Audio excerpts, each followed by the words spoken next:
폭행도 하고 직원들 막 염색시키고. 저는 서울대를 졸업하고 사법고시를 합격한 후 대기업과 보험회사의 사내 변호사로 5년, 대한민국의 최고의 로펌이라고 하는 김앤장에서 10년간의 근무 경력을 가지고 있는 17년차 변호사입니다. 네, 변호사님 안녕하세요. 안녕하세요. 오늘은 직장 내 괴롭힘이라는 주제로 한번 말씀을 해주실 텐데, 직장 내 괴롭힘, 변호사님이 이제 생각하시는 직장 내 괴롭힘 이런 것들이 어떤 관점에서 바라보는지 사실은 궁금하거든요, 변호사 입장에서. 그래서 오늘 좀 영상에 이야기를 해주시면 좋을 것 같습니다. 제가 먼저 PD님께 여쭤볼게요. 네. 그 직장 내 괴롭힘 하면 뭐가 생각나세요? 직장 내 괴롭힘을 저는 당해본 적은 없는 것 같아서 떠오르는 거는 사실 없긴 한데, 약간 이제 상사가 네. 부하 직원이 보고하러 왔을 때 약간 종이 막 던지면서 그쵸. 막 꺼져 막 이렇게 하는 그런 것도 괴롭힘 아닐까요? 그렇게 생각이 듭니다. 예, 그것도 괴롭힘의 하나고요. 사실 제가 나중에 말씀드리겠지만 생각보다 범위가 되게 넓어요. 네네. 근데 지금까지는 직장 내 괴롭힘이라는 거는 그냥 일반 용어였지 법적 용어는 아니었는데 2019년에 네. 근로기준법에 직장 내 괴롭힘에 대한 내용이 들어왔어요. 근데 여기서 아마 눈치 빠르신 분은 눈치를 채셨겠지만 이게 근로기준법에 들어왔잖아요. 네. 그러니까 근로자만 대상이 됩니다. 음. 그래서 우리가 오늘 직장 내 괴롭힘에 대해서 뭐 이런저런 얘기를 하겠지만 먼저 근로기준법에 어떻게 되어 있는지는 한 번 정도 읽고 넘어가야 되잖아요. 네, 그렇죠. 예, 그래서 한번 제가 말씀을 드리겠습니다. 그 근로기준법에는 직장 내 괴롭힘이란 직장 내에서의 지위 또는 관계 등의 우위를 이용하여 업무상 적정 범위를 넘어 다른 근로자에게 신체적 또는 정신적 고통을 주거나 그런 업무 환경을 악화시키는 행위라고 했어요. 그러니까 이게 직장 내 괴롭힘이라는 건 쉽게 말하면 그런 직장 내의 지위 또는 관계 그런 경우에만 해당이 되는 거예요. 그래서 이제 프리랜서들은 원칙적으로 해당이 되진 않습니다. 그렇구나. 3.3 뭐 사업소득 받으신 예. 분들은 의미가 없네요.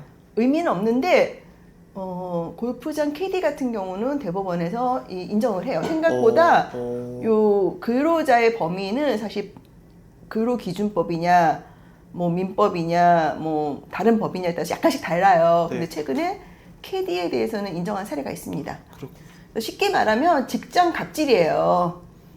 그래서 많은 분들이 잘 아는 사례로는 얼마 전에 우리나라의 아주 제일 큰 병원 중에 하나에서 일어났던 간호사 태움 사건이 있었죠. 그래서 신입 간호사가 너무 힘들어서 자살했던 사건이고요. 그다음에 이제 국적기 항공사 오너들의 뭐 물컵 갑질, 들어본 것 같습니다. 예, 등등 거의 땅콩도 있고요. 예, 네. 그게 이제 직장 내 괴롭힘이죠. 그리고 모 IT 업체 회장님의 또 직장 갑질이 되게 유명해요. 폭행도 하고 직원들 막 염색시키고. 그것도 뉴스 기사에서 본 것 같습니다. 예, 그분은 지금도 아마 그 교도소에 있는 걸 알고 있는데요. 근데 이제 불행히도 이게 다 2017년, 18년 때 일인데 그때는 근로기준법에 직장 내 괴롭힘이 없었어요. 네. 그래서 이런 경우에는 그 피해자분이 본인이 직접 이거를 대응을 하셔야 돼요. 그러니까 얼마나 힘들겠습니까? 그런 권력 있는 분을 상대로 형사 고소를 하고 민사 소송을 해야 되는데 그 웬만해서는 못 합니다. 그랬는데 이제 2019년에 근로기준법에 직장 내 괴롭힘이 들어와서 어떤 차이가 났냐면 직장 내 괴롭힘이 발생하면은 피해자가 이 사실을 신고를 해요. 그럼 회사 차원에서 이 조사를 하고 가해자에 대해서 부의를 하고 뭐 징계를 하거나 이렇게 조치를 해야만 됩니다. 네. 만약에 사장님이 이런 일을 안 하면은 사장님이 처벌을 받아요. 이제 그게 이제 가장 큰 이제 변화라고 저는 생각이 들어요.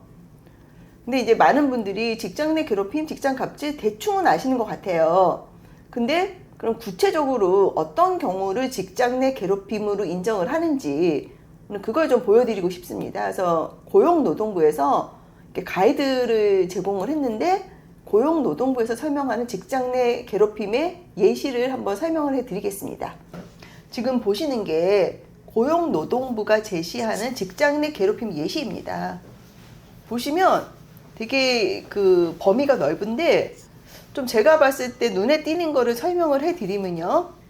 정당한 이유 없이 업무 능력이나 성과를 인정하지 않거나 조롱하는 경우. 사실 이런 일이 되게 많은데 이게 대표적인 직장 내 괴롭힘이라고 제시를 하고 있습니다. 다음으로 정당한 이유 없이 훈련, 승진, 보상, 일상적인 대우에서 차별을 하는 경우. 이 경우도 직장 내 괴롭힘이라고 고용노동부에서 제시를 하고 있고요. 이제 되게 흔한 사례로는 개인사에 대한 뒷담화나 소문을 퍼뜨리는 거. 그리고 이제 많은 분들이 경험을 하셨을 것 같은데 의사와 상관없이 음주, 흡연, 회식 참여를 강요하는 경우. 그리고 집단 따돌림. 예, 이게 고용노동부에서 제시하는 직장 내 괴롭힘 예시입니다. 그럼 상사가 팀장님 저는 술을 안 먹습니다. 근데 무조건 마셔야 된다라고 하면 그것도 직장 내 괴롭힘인가요? 충분히 가능해요. 아, 그렇구나. 그래서 제가 알기로는 요즘에 술 강요 많이 안 하는 걸로 알고 있는데 아닌가요? 많이 안 하는데 그런 팀장이 아직도 있더라고요, 보니까. 사실 제가 처음 사회생활 할 때는 그런 분위기였어요. 그래가지고 저 술 잘 못하는데 뭐 주는 대로 다 먹고 그랬던 기억도 있습니다. 알겠습니다. 오늘 이렇게 직장 내 괴롭힘 실제 예시를 들어서 설명을 해주셨는데요. 변호사님이 직접 설명을 해주시니까 좀 신뢰가 가는 것 같습니다. 혹시 직장 내 괴롭힘을 당하고 있으신 분들이 있으면 어떻게 조치를 해야 되나요, 사실? 예, 일단 첫 번째는 그 회사에 그 직장 내 괴롭힘에 대응하는 게 매뉴얼이 다 있어요. 그것대로 이제 신고를 하시고요. 근데 이제 뭐 그렇게 매뉴얼대로만 잘 되면 문제가 없겠죠. 그래서 일부 회사는 잘 되는데 또 그렇지 않은 회사도 있습니다. 그런 경우에는 이제 뭐 노동청에 신고를 하거나 최근에는 뭐 인권위원회에도 신고하는 경우가 많습니다. 이제 그렇게 하면 아무래도 좀 대응이 될 거고요. 이와 별도로 형사상 또 민사상 또 소송을 제기해야 되는 경우도 있습니다. 직장 내 괴롭힘이 형사 고소도 되는 건가요? 당연하죠. 왜냐면 때리면 폭행인 거고, 뭐 정신적인 뭐 고통을 줄 수도 있고, 뭐 특히 나에 대해서 뒷담화를 하고 다닌다거나 이거는 명예훼손이나 모욕죄도 될 수 있거든요. 그렇구나. 근데 형사할 때 이제 뭐 증거 이런 게 중요하잖아요. 근데 이제 직장 내 괴롭힘을 회사에서 조사를 하면은 그거 자체가 증거가 될 수가 있잖아요. 그러니까 형사로 대응하기도 훨씬 수월합니다.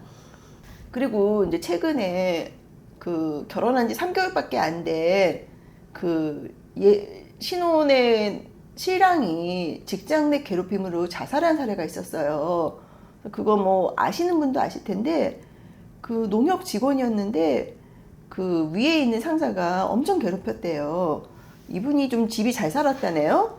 그랬더니 지방에 있는 농협에 다니셨는데 뭐 서울에 노량진 가서 킹크랩을 사와라. 뭐 이런 거를 해가지고 실제로 사온 적도 있고요. 그게 뉴스 기사에도 떴나요? 예, 떴죠. 그 영상도 있고 많습니다. 찾아보시면.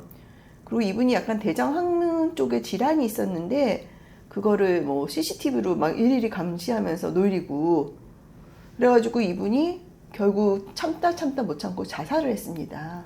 신혼인데? 네. 그래서 사회적으로 좀 문제가 된 적이 있어요, 최근에.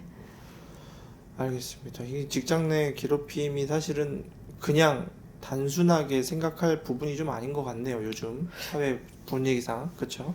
이게 심하면 자살로 가잖아요. 네. 그러니까 참 되게 심한 거죠. 예. 알겠습니다. 오늘 또 좋은 정보 주셔서 감사합니다. 네, 감사합니다. 사건 수임이나 법률 상담을 원하시는 경우 카카오 채널 최혜원 변호사를 검색하셔서 연락 주시면 상담을 도와드리도록 하겠습니다.